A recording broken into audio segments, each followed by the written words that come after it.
It's time for On Point, where we speak to experts to delve deeper into some of the key issues in the spotlight right now. With the number of daily COVID-19 cases on a decline, South Korean health authorities lifted the outdoor mask mandate on Monday, and now the question remains, which will be the next virus prevention measure to be removed? For more, we have Professor Howard Lee of Seoul National University with us this morning. Good morning, Professor. Good morning to you too. Always good to have you on the show. First, the outdoor mask mandate being lifted was a step closer to a return to normality. Do you think it was a bold move by the government or something that was always going to be the first measure to be lifted? No, I don't see that as a bold move at all. Rather, it was late to remove the ban altogether. It should have come much earlier, I think. Mask wearing has become a ritual in South Korea, which means it has been strongly ingrained in people's mind. That's why people were still wearing masks outdoors, although the government lifted the ban several months ago when certain conditions were met. To me, it just indicates people have yielded up their own decision instead of weighing risks in a self-directed manner. This is so cultural in Korea. The government may set a guideline, but it is eventually we who have to make a mind and do it anyway.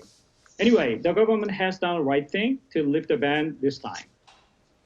Now let's talk about indoor masking, which still remains. When do you think it will be considered okay to lift that too? Maybe early next year. This government is very strong in keeping the indoor face mask policy. Maybe because there's no tool left with them to fight against COVID-19. Maybe they are so concerned about another surge. However, the policy has to be flexible, and I don't think indoor face mask is as effective as it used to be, or the way the government believes it will be.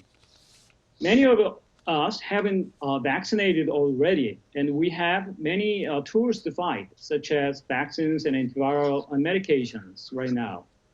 Non-mandating indoor face masks is particularly important to younger children because masks prevent them from reading facial expressions of others. And this is a big problem. It simply keeps them from building emotional bond with other people. And that's a serious missed opportunity for our children to grow up as kind and caring adults. Right, and it's essential that children are able to express themselves. Absolutely. Right, and many experts feel the next lift is the PCR testing requirement upon arrival in South Korea. We've just had an airline executive talk about South Korea needing to lift that. What do you think about this? Well, as a matter of fact, no advanced and developed country in the world is still requiring post-entry PCR test anymore. As far as I know, only China and South Korea do keep this mandate out of 20 or something leading countries in the world. Of course, the policy may have some benefits, such as detecting new cases and variants brought into Korea as early as possible. However, according to many experts and sources, the system is not simply working as it was planned to do. Only 60% of incoming travelers follow this policy, and there is no practical way whatsoever to implement this to all travelers. In contrast, it has bad effects on many areas. Air ticket price has been skyrocketed. Foreigners are hesitant to come to Korea, all of which, I think, collectively undermine the economy in this country. It should be stopped as soon as possible. Right. Well, thank you, as always, for your insights, and I hope more mandates are lifted about the COVID-19 prevention measures. Thanks again, and I hope you have a great day, Professor. You too, sir.